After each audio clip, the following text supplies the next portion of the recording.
ये कहानी जंगल में रहने वाली टुनटुनी चिड़िया की है, जिसके संसार में कोई नहीं था और ना ही उसका कोई घर था।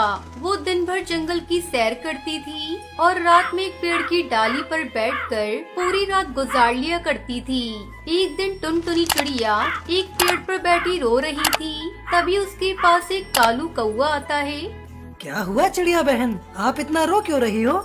कौवे भाई, इस जंगल में जितने पक्षी हैं, सबके अपने अपने घोंसले हैं, पर मैं ही एक ऐसी चिड़िया हूँ जिसका कोई घर नहीं है, ना ही मेरा कोई परिवार है।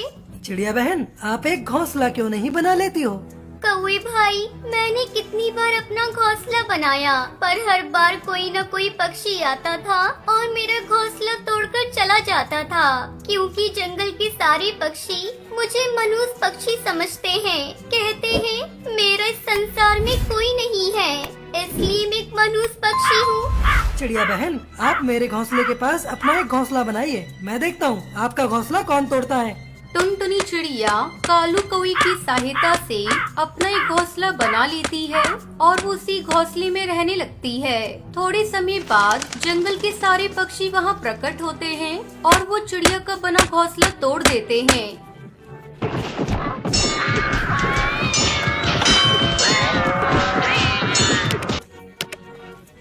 ये तुम सबने क्या किया? क्यों इस चिड़िया का घोंसला तोड़ दिया? कौवे, तुझे पता नहीं है क्या? इस मनहूस पक्षी को इस जंगल में रहने का कोई अधिकार नहीं है। मैं मानता हूँ कि इस चिड़िया का इस संसार में कोई नहीं है और ये जहाँ भी अपना घोंसला बनाती है उस जगह पर मनहूसियत ही छा जाती है, पर ये सारी बातें सिर्फ अंधविश्वास वाली बातें हैं।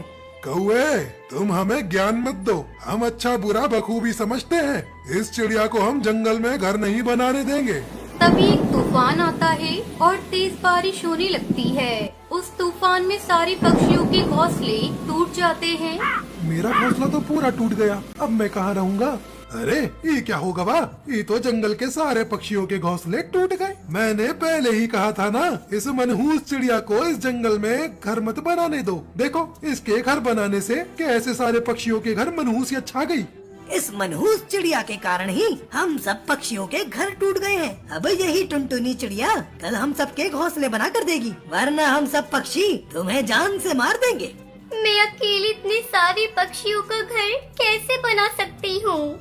हम सब पक्षियों के घर तुम्हारी मनहूसियत के कारण टूटे हैं। अब तुम ही हम सब के घर बनवा कर दोगी, वरना हम सब तुम्हें मार देंगे। और अगर जंगल के किसी भी पक्षी ने तुम्हारी सहायता करने की हिम्मत की तो हम सारे पक्षी मिलकर उसे बहुत दर्दनाक सजा देंगे। जंगल के सारे पक्षी ये बात सुनकर बहुत घबरा जाते हैं। अगले दिन टुनटुनी चिड़िया अकेले ही कई सारी लकड़ियाँ जमा करने लगती है। अब तक सिर्फ आधी ही लकड़ियाँ जमा हुई हैं। अभी आधी लकड़ियाँ कब जमा होंगी? कब मैं पक्षियों के लिए घर बनाऊंगी? तभी तोताराम वहाँ आता है। तू मनहूस चिड़िया, सबसे पहले मेरा घोंसला बना और मजबूत लकड़ियों से बना। बेचारे टुनटुनी चिड़िया डरते डरते तोताराम का घोंसला बनाने लगती है। टुनटुनी चिड़िया ने जितनी लकड़ियाँ जमा की थी उन सब लकड़ियों से तोताराम का घोंसला बना देती है। तोताराम, तुम्हारा ये घोंसला बनकर तैयार हो चुका है। तभी कबूतर वहाँ प्रकट होता है। तुम सब अभी तक यहीं हो? चिड़िया चलो, मेरा घोंसला बनाना है। हाँ हाँ कबूतर भाई, बस मैं थोड़ी लकड़ियाँ जमा कर लूँ, फिर आपका भी घोंसला बना देती हूँ। मैंने जितनी लकड़ियाँ जमा की थी उन लकड़ियों में तोताराम का घोंसला बन गया। तुरंत लकड़ियाँ जमा करके मेरा घर बनाओ, वरना मैं तुम्हें मारूंगा। टुनटुनी चिड़िया उड़ते हुए जंगल से लकड़ियाँ लाने चली जाती है। काफी दिक्कतों के बावजूद टुनटुनी चिड़िया फिर से कई सारी लकड़ियाँ जमा करती है और वो गबरू कबूतर का भी घोंसला बना देती है। टुनटुनी चिड़िया इतनी थक जाती है कि उसका शरीर कांपने लगता है। यूं ही रात हो जाती है। उसके बाद टुनटुनी चिड़िया मनी मन सोचने लगती है, चलो, जंगल के सारे पक्षियों के घर तो बन गए, अब सिर्फ कालू भाई का घर बचा है। चलो, अब इतनी ही लकड़ियाँ बची हैं, मैं अब कालू कौवे का घोंसला बना देती हूँ। चिड़िया बहन, आप बहुत थक गई हो, आप रहने दीजिए, मैं खुद अपना घोंसला बना लूँगा। आप थोड़ा विश्राम कर लीजिए, वरना आपकी तबीयत खराब हो जाएगी। कौवे भाई, इस पूरे जंगल में केवल आप ही हो जो मेरी तकलीफ को समझते हो। आपकी इतनी दरिया दिली और हमदर्दी देखकर मुझे अपने पिता की याद आ गई। यूं ही शाम हो जाती है। सारे पक्षी अपने अपने घोंसले में रहने लगे। तभी कालू कौआ जंगल के सारे पक्षियों को एक जगह जमा करता है। क्या हुआ कौवे, तुमने हमें यहाँ क्यों बुलाया है?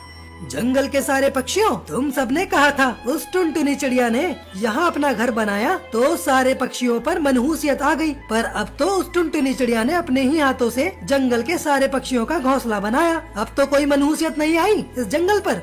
सारे पक्षी ये बात सुनकर हैरान हो जाते हैं।